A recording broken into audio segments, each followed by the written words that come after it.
Hello, Econ 115 students. Welcome to Chapter 5. So Chapter 5 will focus on supply decisions. Let's first look at the learning objectives and chapter goal. So first, we will learn what the production function reveals. And then we'll move on to talk about the law of the diminishing returns. Do you remember that we talked about diminishing marginal utility in Chapter 4, right? In Chapter 5, we'll talk about the law of the diminishing returns. And then we'll talk about the nature of the fixed, variable, and marginal cost. See margin again, okay? So here we'll learn three different types of the cost: fixed cost, variable cost, and marginal cost, because this chapter focuses on supply decisions. So we need to learn those different types of the cost. It will help us to understand why firms will make those supply decisions. Then we'll move on to talk about differences between production and investment decisions. At the end, we would like to talk about accounting costs and economic costs, why they differ from each other. So the goal of this chapter is help you to understand how firms make their supply decisions. Let's begin with the first part, production function. So we know that business will use factors of production as inputs to produce goods and services, right? Those factors of production, we actually have some basic information from chapter 1.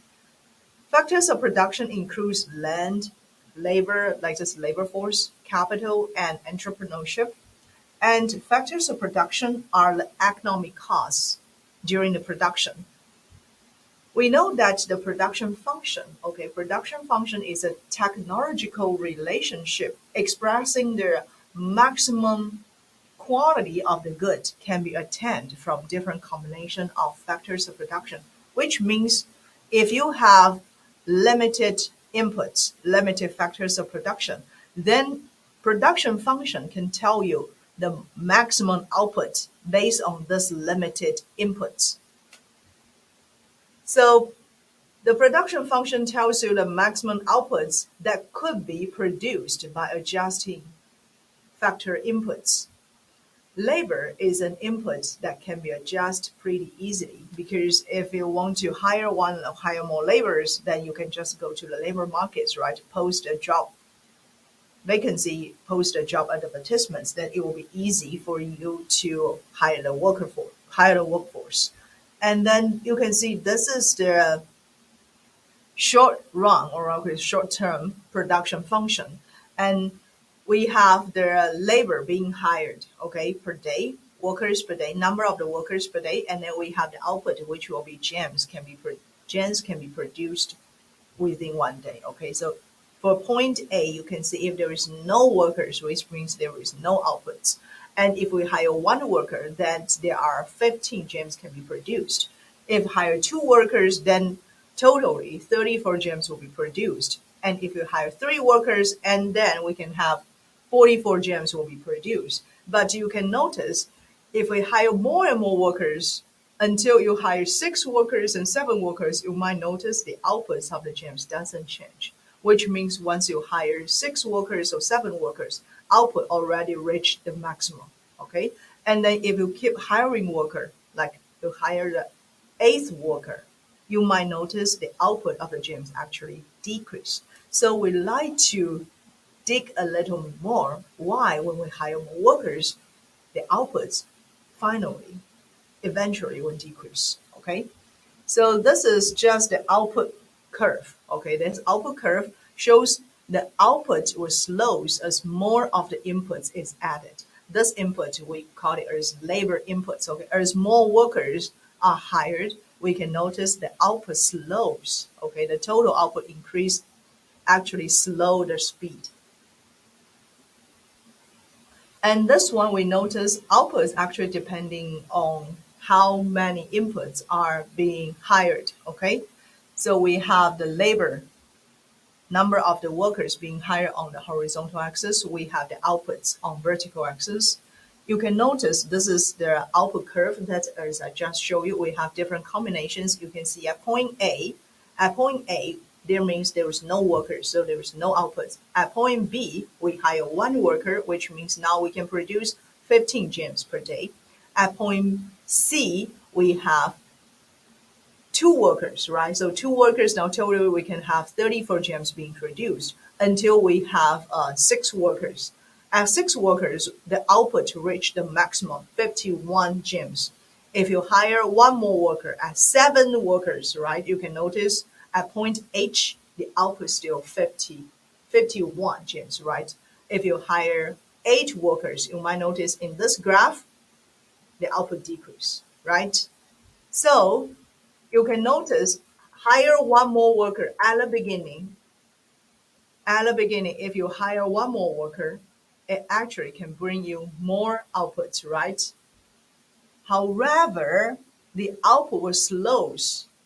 The increasing in output, okay, increasing in output will slows as more of the workers being added until the output reach the ceilings, right? Until the output reach the ceilings. All the points after the ceilings, all the points after the ceilings. We know at point H, right, the output already reached the ceilings, reached the maximum. So all the points after the maximum points, they are actually efficient. They're actually efficient. Those are what we call inefficient, not efficient. They are actually inefficient. Okay, so all the points after the maximum output, they are inefficient, like point H and point I. So we know that each worker's contribution to output can be quantified. Okay, each worker's contribution to output can be quantified. And this is one term that we use to quantify those each worker's contribution to output. Marginal physical product, MPP. Okay, MPP. Marginal, and again, okay, marginal physical product, MPP, is the change in total output associated with one additional unit of input. If we hire one more worker, what's the additional output that this worker can bring to me, right? So MPP will equal, I'll just write it down, MPP here will equal the change, okay, change. I will just use this delta, okay, represents change in output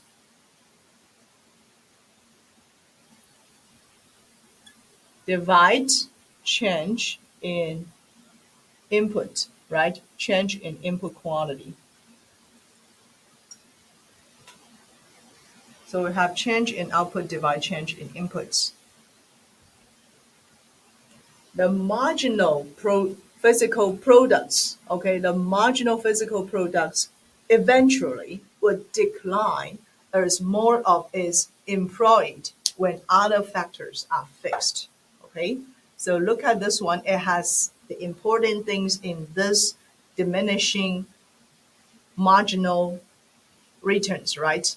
When other inputs are fixed, marginal physical products will eventually diminishing. So marginal product, marginal physical product event initially, okay, increase due to specialization of labor. Due to the specialization of labor, if I hire one worker, okay, he can specialize in production, okay. So MPP initially increases due to the specialization of labor. However, with fixed inputs, each additional workers is allotted less capital and land. So you can think about just in the fixed area of a factory. If you hire more and more workers, it will just make the factories become crowded, right? So with fixed inputs, you can imagine a fixed area of a factory, okay? Each additional workers is allotted less capital and land. As a result, MPP begins to decline. So MPP can be negative even if too much labor is used. Just like if you still remember for marginal utility also could be negative, right? If you already feel so full and still eat one more slice of pizza, that utility from the actual pizza will actually negative because you cannot feel any satisfaction from eating that slice of pizza. Now let me show you one example of diminishing MPP. So here comes the garbage car, right? So if we hire one worker, if we hire the first worker, okay, so this first worker, he can focus on driving the car, right? The first worker can focus on driving the car. And then if I hire the second worker, maybe the second worker, he can focus. The first one drive the car. The second one can focus on collecting the garbage, right? And then if we hire another worker, so the first worker still focus on driving the car. The second worker maybe focus on the left hand side of the street. The third worker will focus on the right hand side of the street, right? So they can still specialize in their labor.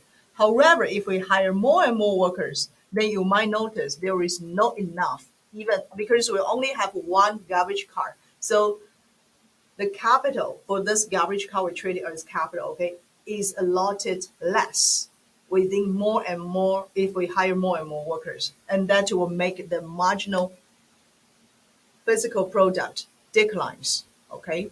So this is why we can explain MPP because those garbage car here are fixed, right?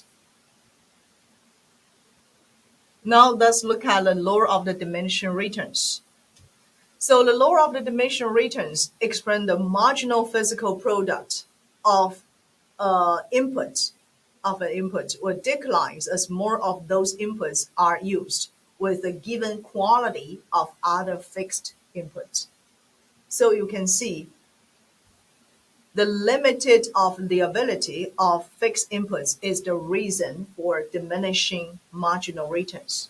Diminishing marginal returns is because of our inputs, other inputs are fixed. Think about a garbage case, right? Because the garbage car is fixed. So if we hire more and more workers, the additional physical product from that workers actually will decline.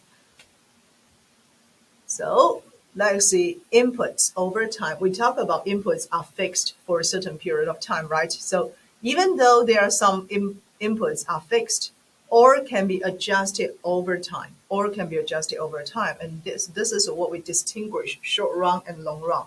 In short run, we mean that it's a period of time which there are some inputs, okay, some inputs are fixed. However, in the long run, it means all the inputs can be changed. All inputs can be changed. Now let's look at the production function. The goal of the production function actually is to provide how much a firm can produce. So we know that for a firm, the goal is to maximize the profit, right? And profit equal total revenue subtract total cost. So I'll just write it down. The profit here will equal total revenue subtract total cost. So total cost is the value of all the inputs.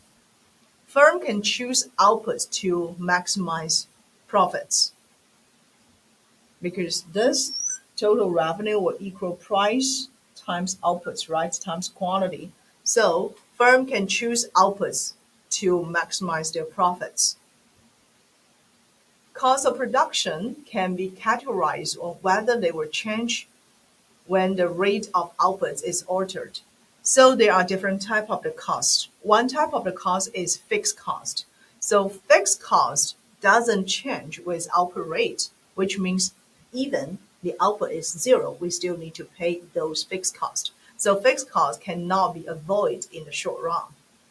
Variable cost will changes as output changes. So it could be zero when output is zero, okay? Let's look at one example. Look at this curve. Okay, so this curve is the total cost curve. And then in total cost curve, you can notice at point A, even the output is zero. Okay, even the output is zero. We still have some cost, right? So point A here will measures the fixed cost. Point A will measures fixed cost. So in this graph, it will tell us the fixed cost equal $100. And then you can see at point B, we have the cost, right? We have at point B, we might have the total cost. So at point B, I just write it down here. we will have the total cost equal $245, right? So this is the total cost. Total cost can be divided into fixed cost and variable cost, right? We already know that fixed cost equal $100. So can you tell me what is the variable cost here? The variable cost actually will equal 245. The total cost subtract $100, right? So you equal $145.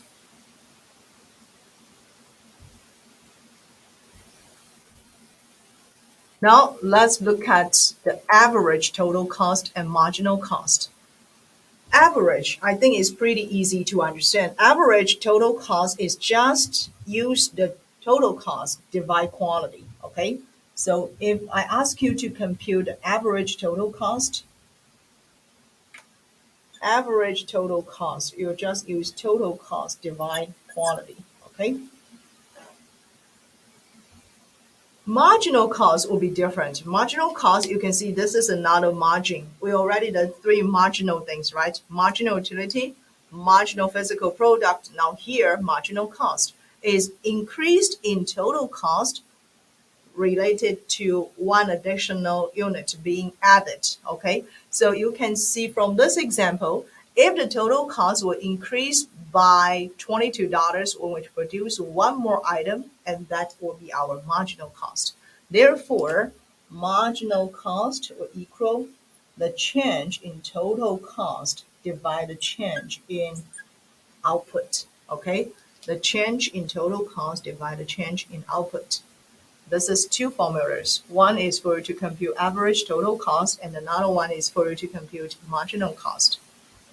Let's look at this example. This example related to marginal cost, okay? We have the first column shows the outputs measures by the bushel of the weight, okay? And then the second column shows the total cost. The last column will ask you to compute the marginal cost. So you can see if their bushels output increased from 0 to 1,000, total cost increased from 1,000 to 3,000. So for here, we can get the change in total cost will equal 3,000 subtract 1,000, right? That will be the change in total cost. And what about the change in output? Change in output will increase output from 0 to 1,000, right? Therefore, here we can get the marginal cost will equal $2, right? And similar, if the total cost increasing from 3,000 to 5,000, we notice the output increased from 1,000 to 1,800. So again, we can compute the marginal cost, okay? Again, we can get a marginal cost here will equal 5,000 subtract 3,000 to get the change in total cost. And then for the change in output, 1,800 subtract 1,000. So we can get the marginal cost here equal $2.50, etc. We can also get the total cost in different output level, okay? And you might notice in this example, okay, in this example, as output increase, marginal cost increase, right? So we can also draw the marginal cost curve. In this example, marginal cost usually increases as output increases. So we can draw the marginal cost curve, okay? So marginal cost curve, upward, right? Output increase, marginal cost increase. Now let's look at the rate of the output versus different type of the costs. Those are the different costs, right? And you can see we have the outputs on the first column, right? And then we have fixed cost, we have variable cost, total cost, and then we also have average total cost. You might notice no matter what the output will be, the fixed cost always equal $120, right? The fixed cost doesn't change. So this is what I say here. Fixed cost doesn't change with output. Look at a variable cost. Variable cost, you can see it will increase as output increases, right? And then you can also see the average total cost. Average total cost based on this example, when output increase, it decline at first, right? It decline at first. So you can see from the I just write it down. Average total cost at the beginning, it will equal $20.50, right? And then it declined to $16.33. And then it declined again until reach the minimum, okay? Until reach the minimum at $11.75. Then it increased again, right? Increase again to $13.40. Okay, so you can see average total cost is typically U-shaped. It will decline first. You can see decline first, reach the minimum, increase. So decline first, reach the minimum, and then increase. This is what we say the average total cost is U-shaped. So here, it just gives you the shape of the average total cost curve. Now let's look at a production decision. So firms' decides can be categorized into short run and long run, okay? Into short run and long run. So in the short run, we call it make a production decision.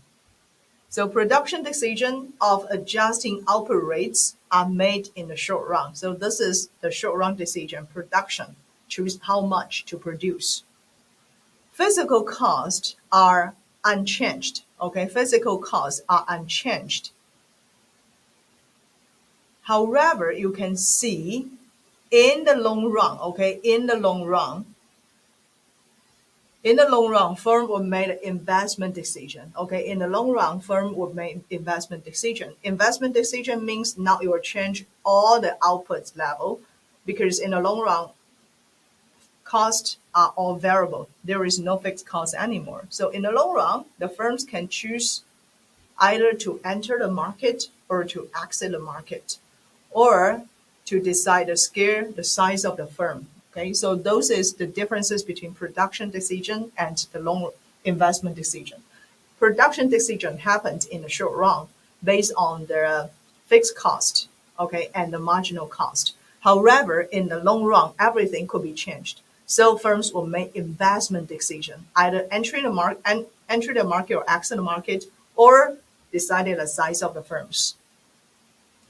Now let's look at the last part of this chapter, talking about explicit cost and implicit cost. This is related to accounting cost and economic. This was related to accounting cost and economic cost. So explicit cost is someone we call it as accounting cost. Okay, so those costs are something that you need to pay out of pocket, like the wages you need to pay for your workers. There are maybe the food cost, the utility bill. There are also some costs that are implicit, like the opportunity cost of doing the business. For example, you might put your own capital to invest in your own business, right? Those capital you can maybe, if you don't put those capital into your own business, you might use those capital to buy the treasury securities to earn the interest, right? So you need to also think about the opportunity cost of using your own capital. And then the opportunity cost of owner's time. Therefore, you can see the example here, I give it to you, including the explicit cost and implicit cost. So explicit cost could be the electricity bill, could be the cost in maybe to paying in the food, and then maybe also for employee wages, right? For the implicit cost could be the owner's time, owner's capital, even for owner's car, right? Owner's computers that you use in your own business. In economy, okay, in economy, we will consider the economic cost. So economic cost is the value of all the resources used in doing your own business. So economic cost will equal the combination, okay, of explicit cost and implicit cost. So economic cost is the sum of explicit cost and implicit cost. Because here we have two different types of a cost, right? Economic cost and accounting cost. Therefore, we will have two types of their profits, accounting profit and economic profit. So accounting profit will just equal revenue subtract the explicit cost. economic profit will equal the revenue subtract explicit cost, subtract implicit cost. So we would like to say economic profit is actually equal accounting profit, subtract implicit cost. Let's look at one example. So you can see for this table, the first column tell you the revenue. Okay, the revenue equal $8,000. Okay, this is the revenue. Then it also give you the explicit cost, right? For example, the workers' wages, the food ingredient cost, the insurance cost, the rent cost. Okay, so those are what we call accounting cost. So your accountant will tell you, well, doing the business, now we will have some accounting profits. It will actually equal $500. So this is the accountant will tell you accounting profit. However, as the business owner, you also need to think about, except for those type of the cost, what about my opportunity cost? I put my time, I put my money into this business, and what's the exactly the economic cost that I have? So after considering your all opportunity cost, then actually you have negative economic cost. And this negative, it will have negative economic profit.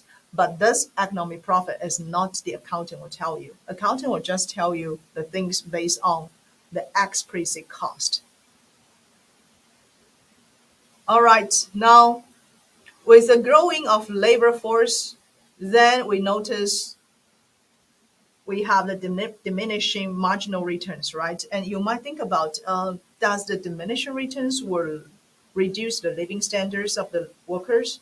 So this could be the questions we try to figure out. So U.S. labor force, we know every year, okay, continues to grow by more than 1 million workers every year. Every year, added more than 1 million workers into the market. And then, as we talk about, if the if the other type of the inputs are fixed, actually adding more workers will bring the diminishing returns, right? Diminishing marginal returns. So does that to lower the living standards? Probably not, because we notice capital investment also increasing every year. Okay, capital investment must keep pace with additional workers to offset the diminishing MPP. So this is why we say the reason for MPP is the cost. Some inputs are fixed, right? But if the capital investment can also increase as workers' quantity increase, then it can definitely offset the diminishing marginal returns. There are some ways to offset the diminishing marginal returns. One way is to increase education and training, okay? And another way is to increase capital investment. So to increase, okay, increase in human capital, increase in real capital, okay?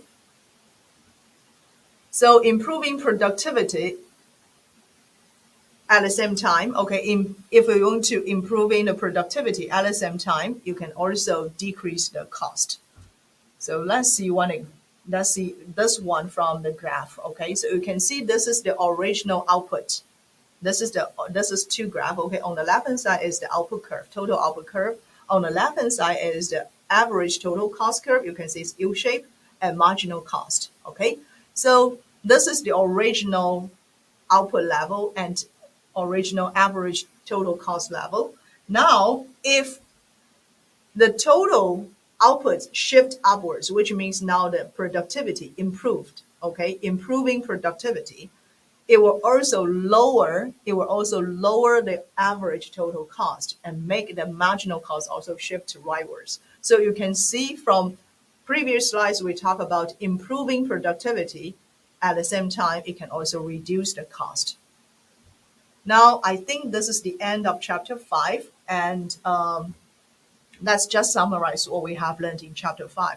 Chapter 5 focuses on supply decision, right? And we introduce production function.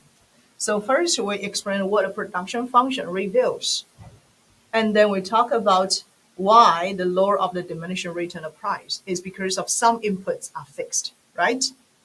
And then we describe the nature of the fixed cost, variable cost, and marginal cost, right? Fixed cost is fixed in the short run. In the long run, all the costs can be adjusted. And then we talk about the differences between production decision in the short run, investment decision in the long run. And at the end, we talk about how to differ accounting cost and economic cost. So accounting cost is just the cost related to the cost that you need to pay out of your pocket. However, economic cost not only including the explicit cost, you also need to think about the opportunity cost of your own time, your own capital invested in your own business. Okay, so I think this is the end of chapter 5. Thank you so much.